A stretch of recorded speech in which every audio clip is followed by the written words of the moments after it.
सोचिए एक ऐसा इलाका जहां हर कुछ सालों में भड़कती है आग और जहां बच्चे बम धमाकों की आवाज में बड़े होते हैं और जहां शांति सिर्फ एक कल्पना है। अब वहीं से एक ऐसा बयान आया है जिसने अरब दुनिया में हलचल मचा दी है। इजराइल के प्रधानमंत्री बेंजामिन नेतन्याहू ने हाल ही में कहा है कि कोई फिलिस्तीनी देश नहीं बचेगा। वेस्ट बैंक इजराइल की जमीन है। ये कोई सामान्य बयान नहीं था, बल्कि दशकों से जारी शांति प्रक्रिया को खुली चुनौती थी। ये बयान वेस्ट बैंक की एक बड़ी यहूदी बस्ती परियोजना के उद्घाटन समारोह में दिया गया। नेतन्याहू ने कैमरे के सामने कहा, ये जमीन हमारी थी, है और रहेगी। उनके शब्दों में आत्मविश्वास नहीं बल्कि सख्त चेतावनी झलक रही थी।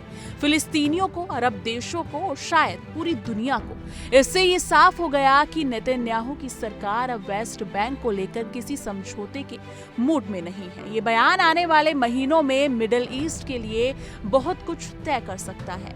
नेतन्याहू के इस बयान के तुरंत बाद एक और घटना घटी और उसने तो जैसे आग में घी डाल दिया। इजरायली सेना ने कतर की राजधानी दोहा पर एक एयर स्ट्राइक की। इस हमले में हमास के कई वरिष्ठ नेता मारे गए। ध्यान देने वाली बात यह है कि दोहा जहां हमला हुआ वो वही शहर है जहां अमेरिका का सबसे बड़ा मिडिल ईस्ट सैन्य बेस स्थित है। कतर को अमेरिका का भरोसेमंद सहयोगी माना जाता है। ऐसे में इजराइल का वहां हमला करना सिर्फ एक सैन्य कार्रवाई नहीं थी, एक ऐसा संदेश जो ये बताता है कि अब इजराइल अपनी सैन्य कार्रवाई की सीमाएं पार करने को तैयार है, चाहे वो अंतर्राष्ट्रीय कूटनीति हो या फिर कोई और एक चुनौती दे। हमले के बाद हमास ने तीखी प्रतिक्रिया दी। उन्होंने इसे पूरी शांति प्रक्रिया की हत्या करार दिया और अमेरिका पर सीधा आरोप लगाया कि वो इस हमले में इजराइल का सहयोगी था। हमास का कहना था कि जब कतर जैसे देश में भी उनके नेताओं की हत्या की जा सकती है तो शांति वार्ता की कोई गुंजाइश ही नहीं बचती। दूसरी ओर कतर में इस हमले को लेकर गुस्सा साफ देखा गया। अरब दुनिया की सबसे बड़ी तेल संपन्न राष्ट्रों में गिनती होने वाला कतर अब खुद को इस संघर्ष में खींचा हुआ महसूस कर रहा है। अरब देशों की प्रतिक्रिया बेहद तीखी रही। सऊदी अरब, ईरान, तुर्की, इजिप्ट और जॉर्डन, इन सभी देशों ने हमले की कड़ी निंदा की। अरब लीग के कुछ नेताओं ने इसे रेड लाइन क्रॉस करना बताया। कई विश्लेषकों का मानना है कि हमला आने वाले समय में अरब देशों को फिर से एकजुट कर सकता है, जैसे 1973 की अरब इजराइल जंग में हुआ था। सवाल ये है, क्या ये एक और बड़े संघर्ष की शुरुआत है? इसी दौरान अमेरिका की ओर से एक बड़ा बयान आया। व्हाइट हाउस ने कहा कि राष्ट्रपति डोनाल्ड ट्रंप को इस ऑपरेशन की कोई जानकारी नहीं थी और उन्होंने इसकी मंजूरी नहीं दी थी। उनका दावा था कि जैसे ही उन्हें इसकी खबर मिली, उन्होंने अपने दूत के जरिए कतर को सूचित किया।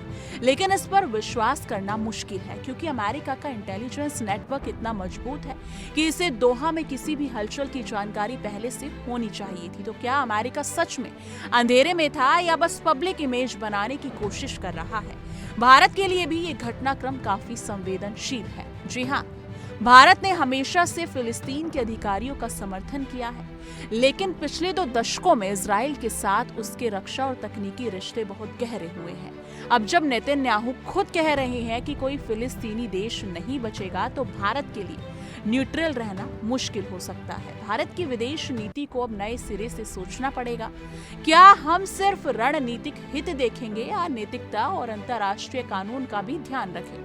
अब सवाल सबसे बड़ा ये है, आगे क्या अरब देश फिर से एकजुट होंगे और इजराइल के खिलाफ मोर्चा खेलेंगे?